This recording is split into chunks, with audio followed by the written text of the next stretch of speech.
আসসালামু আলাইকুম। ইনশাআল্লাহ সকলে সবাই ভালো আছেন। আলহামদুলিল্লাহ আমিও ভালো আছি। যে যেখান থেকে আমার ভিডিওটি দেখছেন সবাইকে অসংখ্য ধন্যবাদ ও সবার প্রতি ভালোবাসা রইল। গতকালকে একটা ভিডিও আপলোড করছিলাম, যে আপনারা সকলেই দেখছেন, ভিএফএস গ্লোবালের যে নতুন আপডেট, সেই আপডেটটা নিয়ে।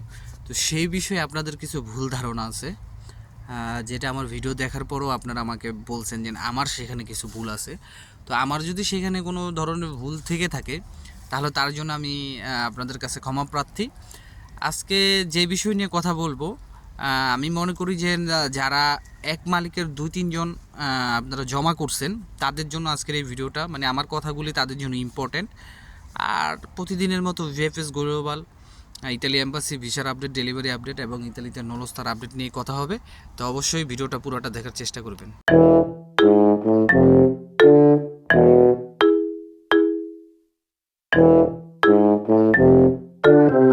তো সব কিছুর জন্য আলহামদুলিল্লাহ। দেখেন, গতকালকে আমি কিন্তু আপনাদের যে কথাটা বলছি, সেটা হচ্ছে যে ভিএফএস গ্লোবাল যে নতুন আপডেটটা দিচ্ছে, প্রায় তাদের কাছে 70,000-70,000-এর মতো মেইল করা হয়েছে আপনার অ্যাপয়েন্টমেন্টের জন্য। সেইখান থেকে তারা প্রায় 11,000-এর বেশি, 11,000 প্লাস সামথিং তারা অ্যাপয়েন্টমেন্ট দিতে সক্ষম হয়েছে।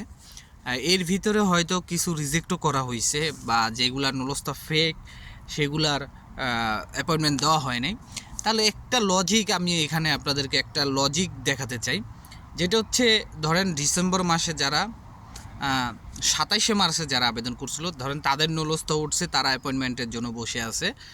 তো যদি 27শে মার্চের কোটার পরিপ্রেক্ষিতে আমি যদি একটা কোটা ধরি, ধরেন 10,000 কোটা বাংলাদেশকে দেওয়া হয়েছে, স্পন্সার, এগ্রিকালচার, ডোমেস্টিক, এই তিন ক্যাটাগরিতে। তারপরে ডিসেম্বর মাসে যে আপনার ক্লিক ডে হলো, সেটারও যদি আমি ধরি ধরেন আরও 10,000, তাহলে স্পন্সার, এগ্রিকালচার এবং ডোমেস্টিক, তাহলে 27শে মার্চ আর ডিসেম্বর মাস মিলে হইলো 20,000।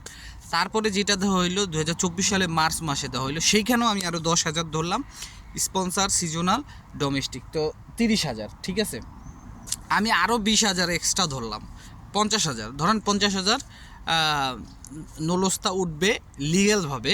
এটা আমি ধরতে বলতেছি যে বাংলাদেশিদের জন্য, শুধু বাংলাদেশিদের জন্য।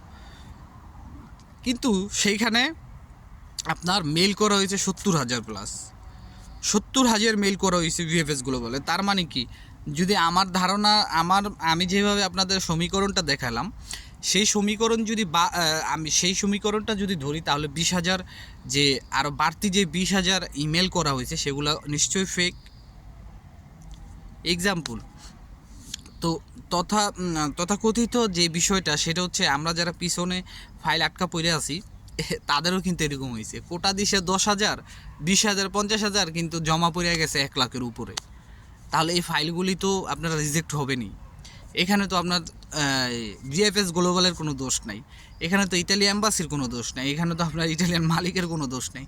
দোষ হচ্ছে আপনারও কোনো দোষ নেই, কারণ আপনি তো নিরুপায়। যেমন অন্ধবিশ্বাস, এখানে দোষটা হচ্ছে আপনি যার মাধ্যমে আবেদন করছেন তিনি ভালো জানে। এম্বাসি কখনো কাউকে আপনার রিজেক্ট করবে না যদি তার সব ডকুমেন্ট ঠিক থাকে, এইটুকু আপনাদেরকে আমি আশ্বাস দিতে পারি। আর ভিএফএস গ্লোবালের যে প্রতারণা আপনারা বলতেছেন, দেখেন ভিএফএস গ্লোবাল আঙ্গত বাংলাদেশের কোনো সম্পত্তি না, তারা এখানে অস্থায়ী, এখানে স্থায়ী তাদের কিছু না। ঠিক আছে, তারা আসছে এখানে ইনকাম করতে, সো তারা ইনকাম করতেছে। আর সেই ইনকামের ফাঁদে যে পড়তেছেন আপনারা 30,000, 1,00,000 টাকা দিয়ে অ্যাপয়েন্টমেন্ট নিতেছেন, এটা আপনাদের ব্যক্তিগতই।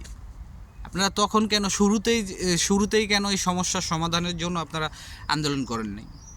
যখন তারা খাইয়া পেট ভইরা 10 কোটি টাকা নিয়ে গেছে, তখন তো আন্দোলন করে কোনো লাভ না। যাই হোক, সেটা আমার কথা না। আপনারা আন্দোলন করেন বা বাংলাদেশ থেকে ভিএফএস গ্লোবালে উঠাই দেন, এটা হচ্ছে আপনাদের ব্যক্তিগত ব্যাপার।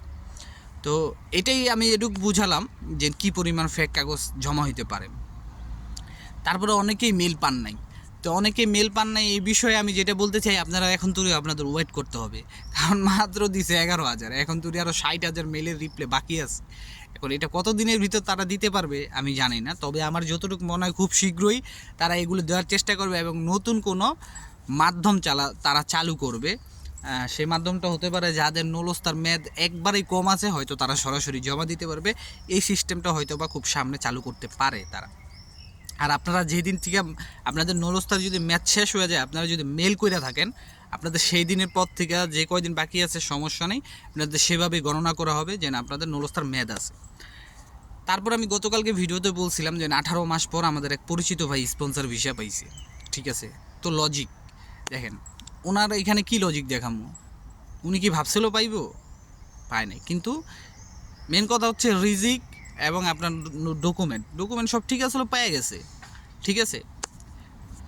এই একটা গেল, ঠিক আছে। আর যারা ফ্যামিলি ভিসা পাইছেন তাদের সেই আপুদের বিষয়ে আমি একটা কথা বলি। অনেক আপুরা আমার মেসেজ করেন, ঠিক আছে, যে এই মাসের বিষয়টা কবে পাইতে পারি বা আর কতদিন সময় লাগতে পারে। দেখেন কোনো ব্লগার, আমি কেন, কেউ আপনাদেরকে বলতে পারবে না যে কবের ভিতরে পাইতে পারেন। তবে একটা কি, আমাদের কাছে অনেকে ভিসা পাইলে বলে বা কি সমস্যা হয়েছে বলে, অনেকে আসে। তো সবার সমস্যার সমাধান কিন্তু আমরা করতে পারি না, যার যার সমস্যার সমাধান কিন্তু তার নিজেরই করতে হয়। এটা হচ্ছে আমাদের কাছে কি একটু যে না আমরা এভাবে আগে আসছি বা আমরা পিছনে আমরা এই কাজগুলি করছি, তো আমাদের একটা এক্সপিরিয়েন্স আছে, সেই এক্সপিরিয়েন্স থেকে তারা কিছু কথা জানতে চায়, এইটুকুই, এর চেয়ে বেশি কিছু না। আশা করি বুঝতে পারছেন, এর চেয়ে বেশি কিছু কোনো ব্লগার জানে না, সেটা আমি হই আরও বড় বড় ব্লগার হই। তো ফ্যামিলি বিষয়ে যারা আছেন আমি বলবো আপনাদের ওয়েট করেন। যারা সেপ্টেম্বরে আছেন, সেপ্টেম্বর মাসের অনেকেই মেসেজ দিতেছেন, দেখেন আগস্ট সেপ্টেম্বর দুটোটারই কাজ হচ্ছে, আপনারা তাদেরকে কাজ করতে দেন ঠান্ডা মাথায়। আপনারা যত ঝামেলা করবেন ঝামেলা তত বাড়বো, আশা করি বুঝতে পারছেন। আর আরেকটা বিষয় হচ্ছে যে যারা ধরেন আপনার মালিকের 5টা কাগজ উঠছে, আপনারা আরও আগে জমা দিয়েছেন, তার ভিতরে একজনের রিজেক্ট হয়েছে, তাই বলে আপনারা মন খারাপ করবেন না যে আরও বাকি 4 জনের রিজেক্ট হইতে পারে। এমন কোনো নিশ্চয় মানে এরকম কোনো মানে কথাই নাই যে হইতে পারে এরকম। কারণ এরকম বিগত পিছনে অনেক দেখা গেছে যে মালিকে 5টা জমা দিছে, তার ভিতরে দুইটা রিজেক্ট হয়েছে, 3টা ভিসা পাইছে, বা 3জন আগে ভিসা পাইয়া চলে গেছে, পরবর্তীতে দেখা যায় 2জনকে রিজেক্ট করা হয়েছে। তো সেখানে মালিকের কোনো ত্রুটি থাকতে পারে অবশ্যই, আমার যতটুকু মনে হয়। এখন আপনাদের কি ধৈর্য ধরতে হইব, যে পর্যন্ত আপনারা পাসপোর্টটা হাতে না পাবেন সেই পর্যন্ত আপনাদের কিছু করার নেই। আশা করি বুঝতে পারছেন। আজকে হয়তো বা আমার কথাগুলি অনেক একটু মানে কি বলুম, আপনাদের মনে আঘাত লাগতে পারে। যদি আঘাত লাগেও থাকে, আমার কথাগুলি কিন্তু আপনাদের জন্য খুবই ভালো এবং উপকারী, আশা করি বুঝতে পারছেন। আর সমস্যার সমাধান আমাদেরই করতে হবে, আর সমস্যা তৈরিও আমরা করি, সমাধান আমাদের করতে হবে। তো আজকের মতো এখানে, সবাই ভালো থাকবেন, সুস্থ থাকবেন। অবশ্যই ভিডিওটি ভালো লাগলে শেয়ার করবেন, আর যারা নতুন অবশ্যই চ্যানেলটি সাবস্ক্রাইব করবেন। সবার জন্য দোয়া রইলে, সবার জন্য দোয়া করবেন। আসসালামু আলাইকুম, আল্লাহ হাফেজ।